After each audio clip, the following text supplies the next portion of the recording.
there's quite a lot of similarity. How can somebody in one country have a piece-shaped object and somebody in another state in America who totally unconnected have exactly the same kind of thing? Yeah. So it's very weird. But, you know, Dr. Roger Lee has tried to get medical papers put into medical journals, because when they go under electron microscopes, you know, it's bizarre, and nowhere on earth do we find these metals put together in a composite sandwich. Well, it's the same in the crop circles. They found it in their little coins. A crop circle's gone down, and then you'll find a coin with the imprint of what's just gone down, and it's an ore that we don't have on this. On this, not aware of coins. Yeah, a crop circle connector. If you go on there, it'll tell you on there. All right, I know crop circle connector, and I know a very good researcher, David Caton, who's a crop circle researcher. Red's my man, Red Collie, and I get everything that I know about crop circles off Red Collie. He's Horace. I don't know his surname, but he calls himself Red Collie anyway. What else is going on? What about Larry Warren? Wasn't he the Rendlesham? Yeah, Larry Warren was one of my other speakers at the first conference, and next year he's going to also be a co-host with me at the two-day event. Larry Warren is the original whistleblower for Britain's most famous case, the Rendlesham Forest incident that I mentioned earlier. He was, at the time, just a 19-year-old young US Air Force policeman, fresh out of training, goes to his first UK overseas tour. He's as green as grass in reality, and he only gets his rifle about 10 days before Christmas, and then he's on shift, and then suddenly gets caught up in this bizarre experience where there's multiple UFOs seen. Cutting a long story short, after he has his experience, he rings his mum from the base and says, "Mum, I've seen a UFO." And his friend was with him and corroborates that. And then he wrote her a letter within a week of that saying, I saw a UFO, but he knew he was getting watched because when he was talking on the phone, on the base telephone system, the old exchanges as they had, somebody cut him off and said, you basically shouldn't be talking about that. So he was a bit panicky. So when he wrote his letter to his mum a week later, he did it in coded language, as is to say, I still saw something strange. Well, I'm in the process of verifying that, because he's still got his original letter that he sent, and he's got his mum's original response to that letter. And if I see it and physically prove that that is the first document ever mentioning UFOs in relation to Irish Bentwaters and Woodbridge, and that would be within a week. But yeah, he was the first whistleblower. A very nice guy. Where is he now? Is he still in England? Yeah, he lives in England. Lives in Liverpool. He's divorced. He's got I think a 14-year-old boy who is the idol of his life now. He loves his son to bits, as he should. He really is his idol.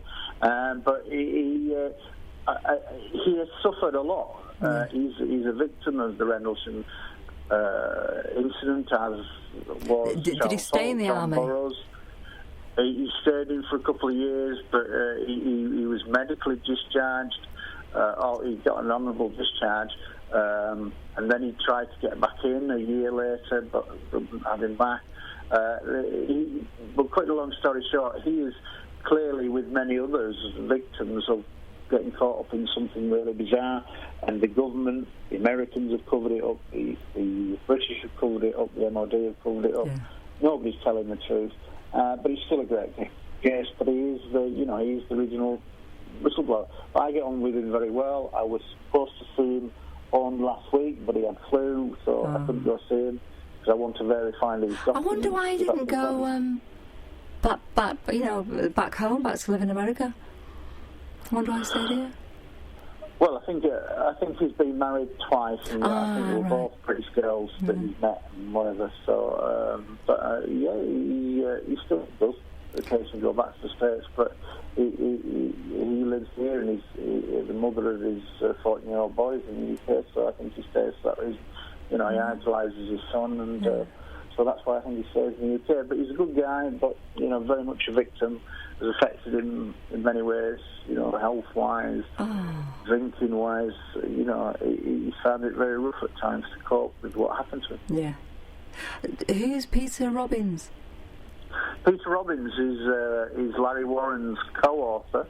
He's an American lecturer, the author of Left at Eastgate, which is their book, Larry Warren and Peter Robbins' book on the incident at Bentwaters Woodbridge, which is called Left at Eastgate, which came out in, I think, 1997. I've met Peter Robbins many times as well. He's obviously an American based in New York, lives near New York. It's a very good book, Left at Eastgate. It's his account of what happened to him. Many people will say it's a controversial account because it doesn't sit effectively with the rest of the incidents. What's different? What you've got to understand is with his account is that he is one of several that after they've been involved in whatever they saw, were interrogated by Officers of Special Investigation, OSI, which is the Americans' military CID, as it were, and he was given a hard time. And Colonel Holt, who is the deputy base commander of that base, who saw multiple UFOs himself, he thinks that Larry Warren had an implanted false memory to kind of like cause confusion to it all, and it certainly has done that when it reached the media, because his account doesn't sit with many of the other witnesses, but there were 3 successive nights, you see. And Larry Warren was only involved on the 3rd night. So it's a very complicated case, but it's a brilliant case.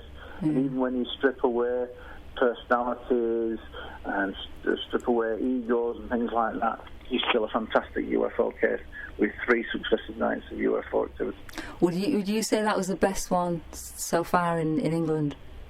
Oh, absolutely, without a shadow of a doubt. And it's now, I think, probably regarded as the second best case in the world. There are many brilliant cases, but the fact that you've got the deputy base commander, this Colonel Holt, who I've been working with for the last 6 or 7 years to write a film screenplay about the events there, to try to bring it to the screen, because it's such a good story. It's where else do you have a deputy base commander of a nuclear facility putting pen to paper and doing an official memo saying that in 3 paragraphs, the first paragraph, a triangular object landed in the trees in the forest, and some of his Air Force policemen saw it. And the second, it left indentations in the ground, so it left physical evidence. So there was definite landing. Didn't it burn the trees? Well, it broke branches off. It didn't burn them, but it broke branches off as it landed down or was taking off, because it went through a canopy of the trees. But it left 3 indentations in the ground, each to the same depth, same size, etc. And then on the 3rd night, Holt goes out with a team of specialists and sees multiple UFOs himself, and also confirms on audio that he heard people in the tower in the weapons storage area saying that the UFO is shining a beam down into the nuclear storage bunkers. So it's an absolutely amazing story. And all the people involved have been messed around and are all victims in their own different ways. Yeah. Oh, wow. Well, Garrett, I've ticked off everything that I'd written down to ask you. Well, you brought a few people off there for me to go through. It's like a who's who. Well, I've gone through everyone. I've ticked them all off. And it was brilliant. I've really enjoyed that. And I've got 5 minutes left. So I want you now to plug away. Plug everything. Plug, your site and that.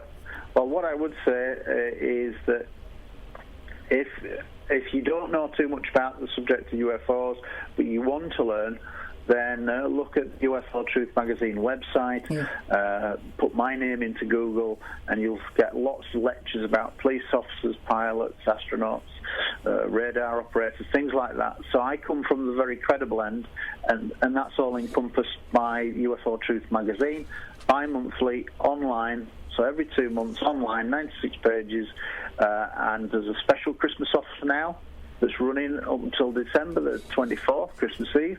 £14.99 for a year's subscription. Get online and go buy it. Oh, brilliant. Brilliant. Oh, well, Gary. I didn't want to take that, was it? I'm made up. I've had, I really enjoyed all that.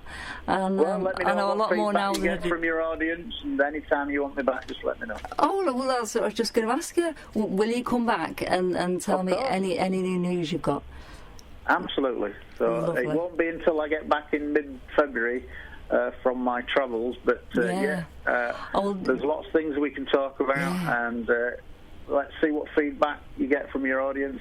You can think of a stack of questions, and we'll go through those in another show. I will do. I will. Well, thank you very much for doing this for me, Gary, and have a great Christmas. And yourself? Yeah, I will do. And have a great time with these lectures. Where are you going to be going? Well, I'm looking forward to travelling. It's going to be a bit bizarre because we don't arrive until 7:30 in the morning in Auckland, so it means that we're in mid-air on New Year's Eve, which is going to be a bit strange, at midnight, as it were. Yeah. But I'm sure the plane will crack some drinks out, throw somebody out on the wing or something. Yeah. But there you go. But yeah, I appreciate you having me on any time you want me back. Oh, lovely. Lovely, I will do. I'll Facebook you. All right, cheers, Gary. Thanks a lot. Thank you very much, Sandra. Okay. Bye-bye. All right, bye. Bye. Oh, not good, that? Wasn't that good? Cheers, Gary. Thanks a lot. That was mint. I'm completely buzzing my head off with that. And now I've got a couple of minutes left, so I'm going to try and get to the news. And if you want to know, that guy's name is Gary HESELTINE. So just check him out on Google, Gary HESELTINE, and UFO Truth Magazine. And buzzing, that was great, that. Right, so I won't be in next week because it's Boxing Day. So I'll be at the Thursday after. Right, so take care and have a good Christmas and feed yourself.